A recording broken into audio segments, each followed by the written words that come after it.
So, what were you doing in 1992? That's 30 years ago.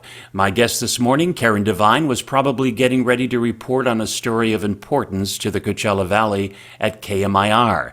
Now, 30 years later, she is still doing that. What she loves most at KESQ. Karen, welcome and a big congratulations. 30 years. I wish it just meant that I was 30 years old, you know? Well, we can do that too. Okay, thank you. Thank you. So, first of all, where are you from originally? I'm from the Bay Area, from Saratoga, California, near Los Gatos and San Jose. So I grew up in Northern California.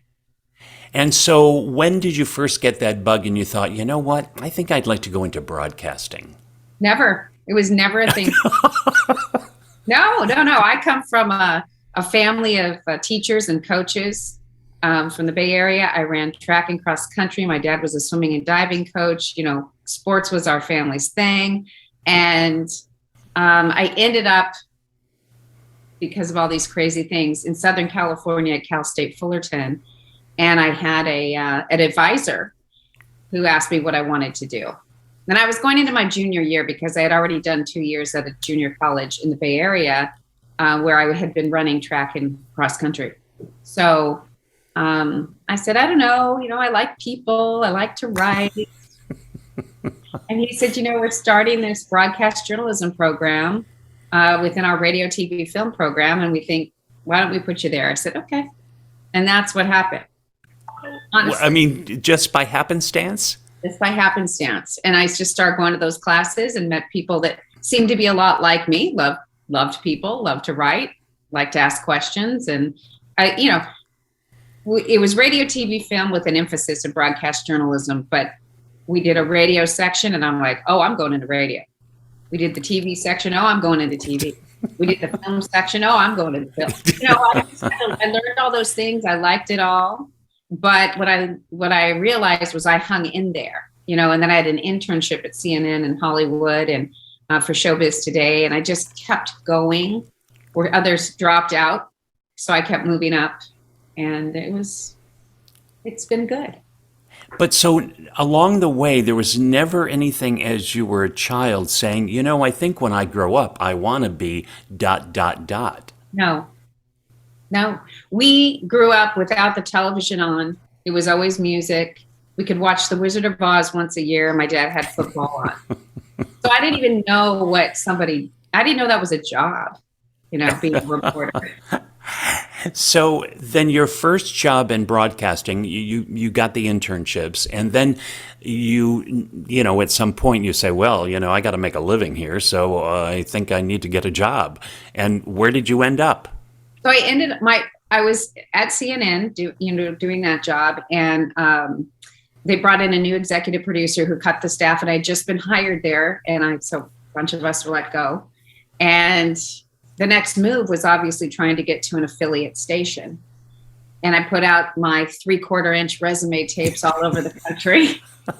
Big bulky mail, Oh yeah.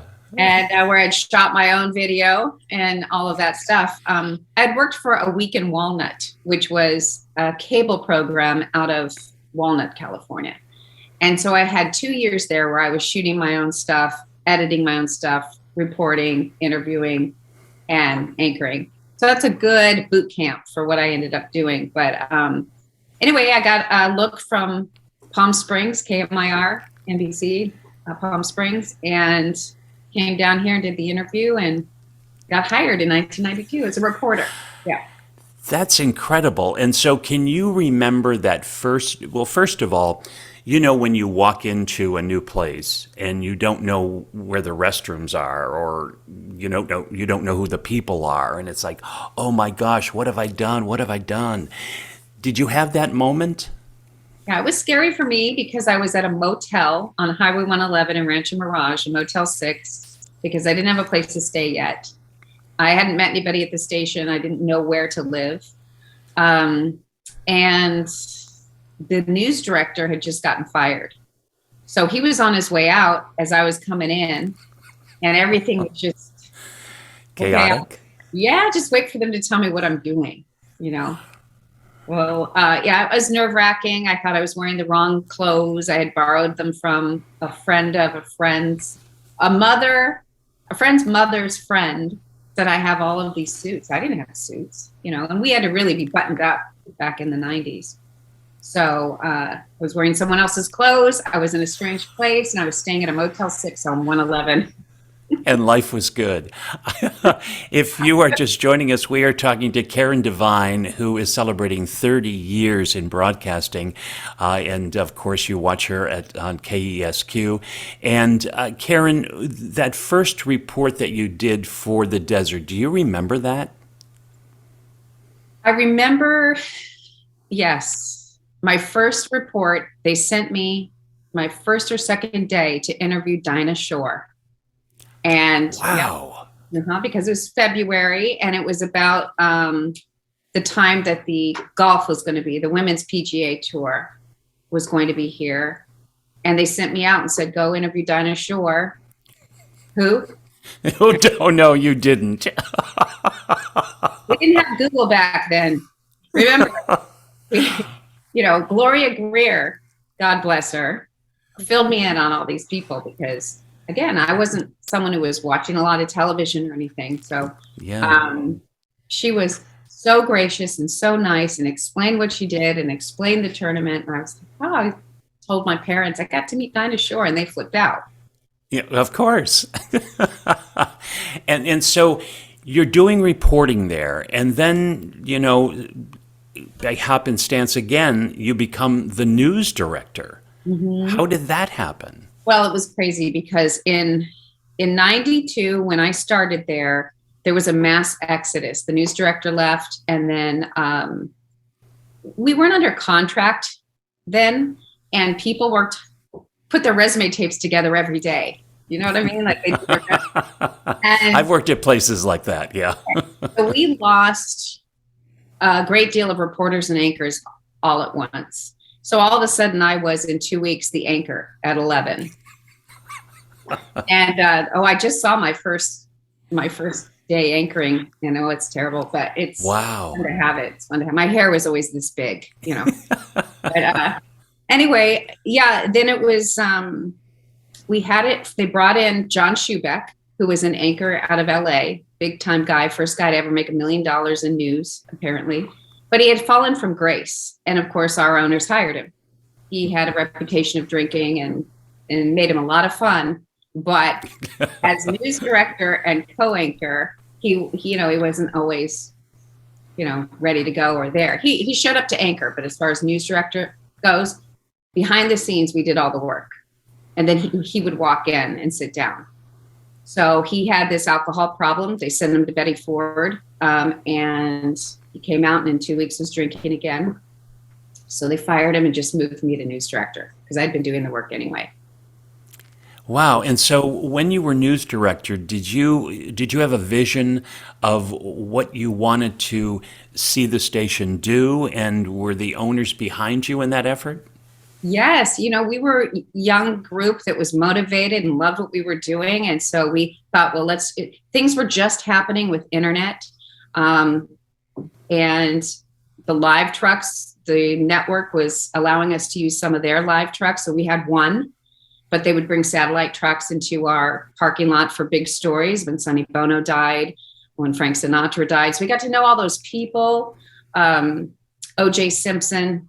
All of that news was big. And so we were meeting people from LA and national. So we were combining our resources and we started to do more. When I started there, we had a 5 and 6 o'clock newscast Monday through Friday. No weekends, not a morning show. That's it. Or 6 and 11. That's it. Yeah. Monday through Friday. So when I was news director, we implemented a 5 o'clock news, weekend news, and a full morning newscast. And so that meant bringing more employees, moving people around, and doing more things. I feel very, it was almost, I would say, the best time of my life because I felt very accomplished for what we accomplished there at that time. I can imagine. And who did you look up to? Who was your mentor that kind of guided you and gave you advice along the way? Well, everybody was nice who we met, say from Los Angeles, the reporters. I don't know if you know Vicky Vargas from Los Angeles. She was kind of back and forth, went to Cal State Fullerton too. She's still a reporter in LA. And she's somebody that I could talk to, that would call and say, good job. It's not, again, we were not on the internet. So they actually had to be watching from somewhere or see a tape. But, and of course, I always loved Barbara Walters. If I'm looking bigger, I watched her interview but my peers, really, it was watching my peers and seeing how they were succeeding and moving on and what the next level could be and what it looked like. What kind of stories do you like to do best? It's changed over the years, but I like murder mysteries. Well, you just did a piece on that. I'm the typical 50-something who likes to come home and watch all that stuff. And it's not because it's, murder per se. I love to be the one that could help maybe find a lead or get it to the next step or help law enforcement. We need each other in these kinds of stories. And I find a great deal of, I don't know, I like meeting people who need help, and maybe I can. And that's how I look at journalism. What don't you like about broadcasting? I don't like the reputation that we seem to have. I don't like doing some of the stories that every day are regurgitated out of Washington, D.C. or regional news, politics, that kind of stuff. I know what's important. I understand that. But at the end of the day, I think being in local news, I think it's really important to stick to what's important to us here. Of course, we have to salt and pepper that stuff in, but I don't like now the feeling is that's who we are, maybe regurgitating news from elsewhere. We're very objective. I wish people understood even local news. We don't have a basement we go to when we get to work and go, how are we going to make up this? Right. I know. That's what's incredible. So how do you mentor current reporters in your shop? And, because a lot of them, it's their very first job as it was for you, so it's kind of payback, isn't it? It is. It's a lot of fun. It's a lot of fun because they come in wide-eyed and they can't wait, just like we were once, right? And they seem smarter. And I learn from them, to be honest with you. Yes, there are things that I can teach about the area, about why we do it a certain way at our shop, what our values are, understand, little things about always use the first name before you use the last, with the last name, those kinds of little things. But I really enjoy the people that are new and coming in and who want to be here. But I do learn from them, I have to tell you, because they're learning different things in school than we did. Well, that's a good thought, but do you think that they are actually prepared when they do get out of school? It seems as though, so much importance is put on social media, and some of the things that we see on social media from some reporters, across the country, it's like, whoa, wow, I didn't know that's what journalism was about. That's super true, and it's unfortunate. It seems to have gone this far over the line. So far over the line, he's come back a bit. There are so many things we couldn't do, from how we wore our hair to the outfits we wore to what we could say. There's no way I could express my opinion on social media, for sure. And I back then, and I don't think you should now, especially if you're a journalist. So people need to be taught that, I think, at this young age.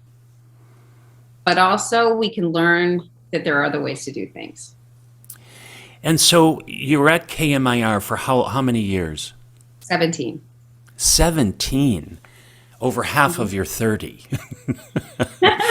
So what made you decide, maybe there's a greener pasture?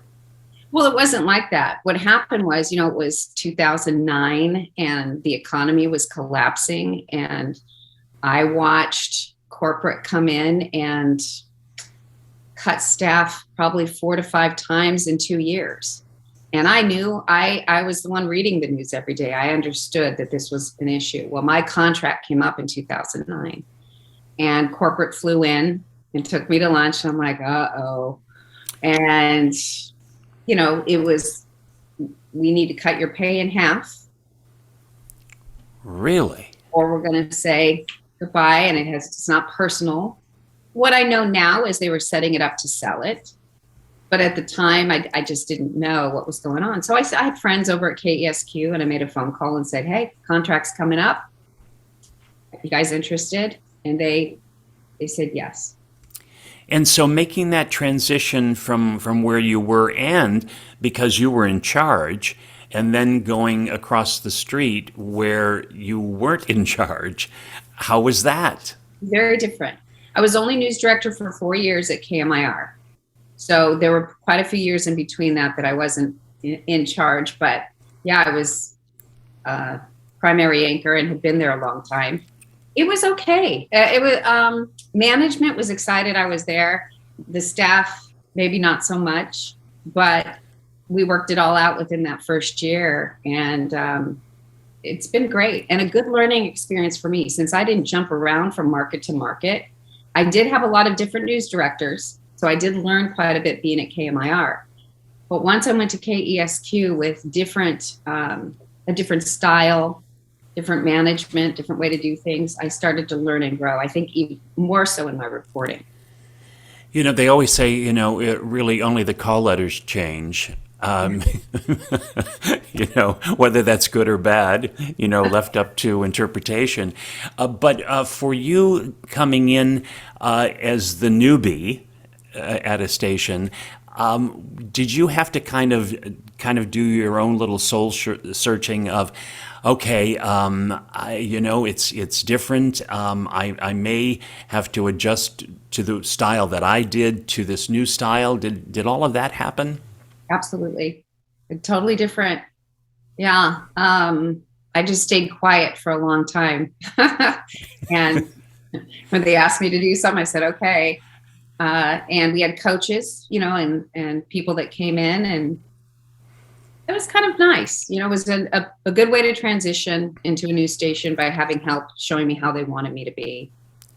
What about bigger markets? So many people in broadcasting, it's always the next job in a bigger city, that approach. Was that ever part of your desire? It was in the beginning. In the early 90s, that's what I thought I was going to do. But I got married and got pregnant and started my family. And I did have an agent. And I flew out to Salt Lake City for an interview what actually happened, I went into labor this Sunday night before I was supposed to get on the plane on Monday for an interview. Ouch. Oh my gosh. And a doctor had given me approval to fly, but anyway, I didn't make it. So 2 weeks after the baby was born, I went. And anyway, I didn't get that job, but I was looking for a while to go. But once I was back and we bought a house, settled here, the balance of my family life and the work life that I knew seemed to work for me. Isn't it interesting when you go on a job interview, when you leave the door, whether you've got it or not. You kind of sense something. And, maybe the truth is when you go for that other job because it's a bigger market or whatever, maybe it's not really what you wanted to do. Yeah, that's what, in our minds, it's what we're supposed to do, right? And you're supposed to get out of the small market and go to the next level, but you can do really good work wherever you are. And this market is so different than any other market in the country because of the people who live here and the eyeballs that are watching television. So it really, I don't know that, some of the young reporters understand that. And it's, well, I'll come here, I'll do my 2 years and I'm out. While you've been here, you've been able to garner awards. The Silver Circle Award for NATAS, is quite an accomplishment. When that happened, what was your thought? I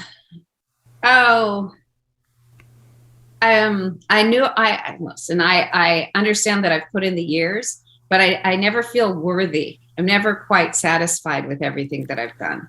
I work really hard and I love it, but I always question, is that good enough? That I've done more?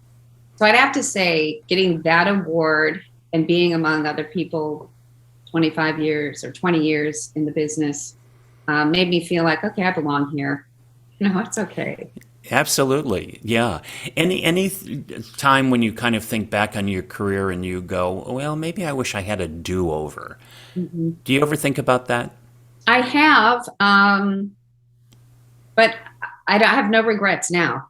Uh, I feel like I'm the lucky one because I have a lot of friends or people that want to come back to either California or to the desert and live and work. And I'm like, oh, I'm in the desirable place. This has worked for me. Yeah, So absolutely. I guess there's that question of what could I have done, not I wish I would have, but I wonder. But I've done enough freelance and worked with other people that I know my skills are up to par, and that's fun. But I'm an at-home, a homebody kind of person. I like to be home in my house reading, sitting in the sun, sitting in the jacuzzi with a glass of wine. I'm not somebody that needs to be go, go, go. And that's important too, I think. So, talk to me about you do an awful lot with volunteerism. What draws you to some of the activities that you're involved with? Well, just like you were asking me about mentoring people at the station, I like to do the same thing with people who are maybe coming right out of high school, who are looking to figure out what they want to do. Now that I've had two children, I understand how confusing and it can be. I mean, I remember that for myself as well. But just to open up their minds and give them an idea of what you could do. And, when you talk about television, you don't have to be the anchor or the reporter. There are so many jobs within our industry. And so when I go out and I do those kind of speaking engagements, I like to stress that there's behind the scenes and there's, 15 jobs behind the scenes that are exciting too. And it's just up to you to figure out where you're comfortable. So, what is the girlfriend factor? Yeah, the girlfriend factor is the one I really love because they mentor women who, they maybe out of high school didn't go to college like they wanted to because they had a child, they had a sick mother or father, they had to go to work to help support the family, but their dreams were always to go to college. Girlfriend factor will support a woman who is, applies and says, I would like to get my degree because I want to do this in my life and make more money or whatever it is. And Girlfriend Factor raises money to help them get their college education, and they support them while they're getting their college education. Oh, you need help with babysitting? Here's what we can do. Oh, you need help with your books? You need help with, maybe we can also find you a part-time job over here that'll work around your college schedule. So the Girlfriend Factor really works with the way I think. Let's help somebody within our own community better themselves. And so, as you look back on 30 years, I mean, are there portions of your career that pop out and you remember vividly, and then there are others that you go, I wish I could remember that a little bit better. Well, you know this because you're the same boat as me, But the good thing is I still work with a couple of people that I worked with at KMIR in the 90s. I mean, from the very beginning. Wow. So I can say, remember, what was his name? And then my friend, Rich Tarpening, who was assignment manager and producer there at KMIR for years, will say, oh, yeah, I remember. Here's where he is now, or we'll find him on Facebook and all that. I have such fond memories of so many things. And to me, laughter in a newsroom sticks with me the most. I mean, how lucky are we to be in a newsroom? I was just talking to a new employee the other day who turned and looked at me and said, I don't think I can ever go back to an office because this is politically incorrect in here. In a bad way. We have to discuss these things, right? Where else is a safe place to talk out some of these things that we need to talk about on the news? Yeah. And you're so right, though, about, being in a newsroom and realizing, what, I don't think I could go to a nine to five and sit behind a desk and, and do that. And because every day is so different. Yes, every day is different. challenging. We have deadlines, of course, that we're used to hitting certain deadlines, but of course, breaking news is going to change all that. Special reports are going to change all that. Yeah, I don't know. I think I was born to be a little bit on the edge. Without going over it. So how did you cope during COVID and getting through that? I'm always thinking that, we really don't know what the end date is for that, but we don't know what the end result is going to be either. And so I'm wondering from your perspective, how you got through it, because of every day reporting on it takes a toll. It felt tough. It's almost like not exactly the same, I understand, but 9/11 was a thing where we had to go to work and report on it. And it's on every television all day long. And I would get home and it would still be on. And I couldn't feel it till later. And then it affected me later. COVID, it's so ever changing daily with whatever the mandate is or the new rule or the mask every single day. And with the amount of people as confused and frustrated as we are, because we're human beings, writing in or calling or saying this is dumb, and I'm saying it's the governor. I'm just telling you what they're saying today out of Sacramento. It was hard. It is hard. It's still hard, but we're all going through it together. And again, I had a conversation in the newsroom saying we will never forget each other because we went through COVID together. It's not just, we went through COVID together. Some people got sick, others didn't. It was pivoting and adjusting and conversations and trying to figure it out. And fear. There's been so much fear that we've had to deal with. I have elderly parents that live here. So I'm their contact. My mom did pass in November, not of COVID, but it was a scary time. I was the one seeing them. I didn't want to get sick. I was still going to work. But my company did a good job of having barely anyone there. And we, did all the protocols. It has been difficult. And we read a lot now of so many people who have been in the business for even more than 30 years and who are now deciding, and even younger people, which is really strange, younger people saying, you know what? I don't think I want to do this anymore. And so has that ever crossed your mind of saying, okay, well, I've done it, I've had fun, and maybe there's something else to do? It's been the opposite effect for me. I understand it's been 30 years and maybe aren't I tired? No, it's been the opposite because now I have time. My sons are doing their own thing. I have a little more time in the day to maybe start a project or a story and really lay it out and do a better job at it. I like how it is now for me. I understand people saying that's it. There's other things I want to do. But for me, I'm in that transitional period where my kids have left and I still am working, thank goodness. And I feel good about it.